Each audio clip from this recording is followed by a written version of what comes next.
It's Halloween meets Emmerdale Farm in the movie Pumpkins, a low-budget British B-movie. This one is directed by Lee Metheringham, and she actually has a role in the movie as well.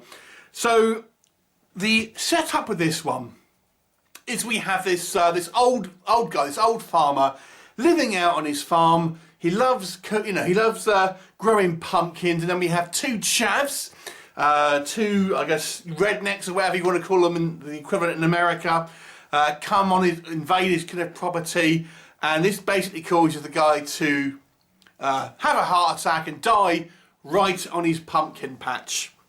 However, his body is sucked into the ground by his plants, and then in his place, this frail, weak old man, we have a huge 6'5" slasher with a pumpkin for a head appear. Obviously, the reincarnation of this old guy, clearly.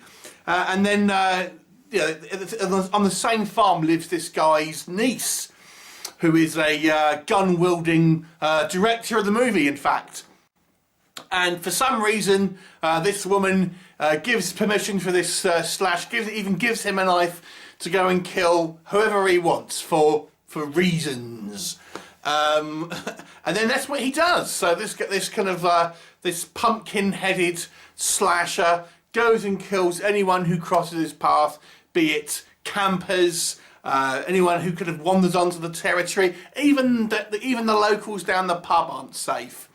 So what will happen in the movie? Well, you have to watch it to find out. So let's discuss pumpkins. Now, this is meant to be, apparently, according to the info blurb, it's meant to be a throwback and takes place in the 80s. Although I've got to say, there's been no effort made to make this look anything like the 80s. But we'll come on to that again. So what works, first of all? This has a surprisingly large body count. So it is obviously influenced by kind of slasher movies of the 80s, and this guy looks kind of like a Michael Myers, albeit one with a pumpkin head, and obviously that being the Halloween staple, there's definitely a comparison to be made here. And he's a kind of a silent killer who'll use a variety of garden implements to obviously kill his victims. And not only that, we also have some quite fun, evil, possessed pumpkins, if you can believe that. And oh yes, they're even kind of on the side of the devils with this one. So there's quite a lot of bizarre carnage going on here. So the movie definitely has a little bit of a kind of a fun factor going on here, despite the fact that it's the next to zero budget film.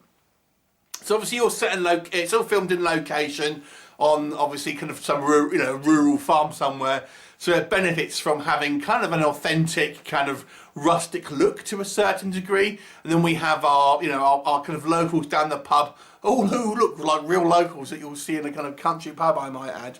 So there's some kind of quite fun kind of casting there, I feel. The deaths and the kind of gore, they're obviously low budget, but I still feel there is a fairly good attempt here to have some gore, severed limbs and stuff like that. It's all very kind of low budget and stuff like that, but it's somewhat effective. And I've got to say, the masked killer, his actual kind of look, it looks pretty good. I quite enjoyed the pumpkin head mask and all that. That looked pretty good. But this movie makes absolutely no sense. It really doesn't. Right from the kind of the opening scene, it makes kind of zero kind of sense. Like I've said, it's meant to apparently take place in the 80s, but all the cast members look like they're just wearing their own clothes from today. No one's kind of hair is done anything like the 80s, stuff like that. So it's kind of, there's like a pop-up tent, which I'm sure wasn't around in the 80s. Things like this. And so apparently it's the 80s, so I guess you can get away with not having cell phones. But that's really the only kind of thing that we'll see, really. Outside of that, it doesn't look like the 80s at all, outside of it being a kind of 80s style slasher to a certain degree.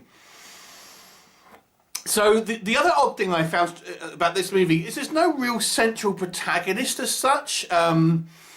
It's kind of like just the groups of different people that are kind of getting menaced. We do have this kind of like this one woman who doesn't really appear until probably the second act, kind of pop up, and she's somewhat like a protagonist, I suppose, but there isn't really a clearly defined kind of protagonist. You never really have a kind of a point of view character. And I think maybe the cast in regards to the victims is a little bit too big, because there's so many different kind of like groupings of people. I mean, it's fun in a way because you get lots of kind of like kills, but at the same time you're never really buying into anyone's sort of character or kind of like rooting for anyone necessarily. I think the actual, there's no explanation given to the actual creature's whereabouts, why this kind of woman seems so just nonchalant about it, outside of, you know, she's a badass. So I think this is a case, to be honest with you, where filming has been probably made over a weekend, a few days at most, and the kind of the scripts being somewhat written on the fly, just to kind of get it done. Having spoke to some British filmmakers in regards to these kind of types of films, that tends to be the case. So I wouldn't be surprised if that is the case with this one. It's just kind of like more or less kind of shot on the fly. Even some of the kind of the acting here, you feel like it's they haven't really done many takes of it. You know, it just kind of feels like people are left to somewhat their own devices, and obviously as a result of it, the acting is what you'd probably expect, if you can see what I'm getting at. So overall, you know, it's a completely forgettable movie. Should you see it?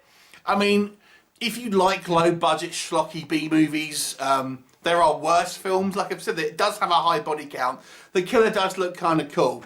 And I did actually quite like the kind of the possessed pumpkins. I thought that was kind of quite a nice trick. But it feels sloppily made, to be honest with you. There's not a lot of attention to detail. It just looks like it's kind of a little bit of a rush job.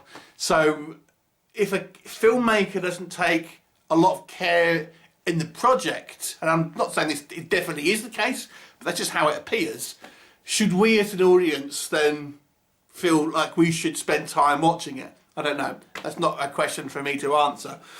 But like I've said, it's kind of okay. It's just a little bit forgettable. But I have seen worse. There are some redeeming features, at least, with this one. But I have to give it a 4 out of 10. I don't think it's a particular classic at any means. Have you seen it? What did you think of it? Leave me a comment and I'll look forward to seeing you next time. Bye for now.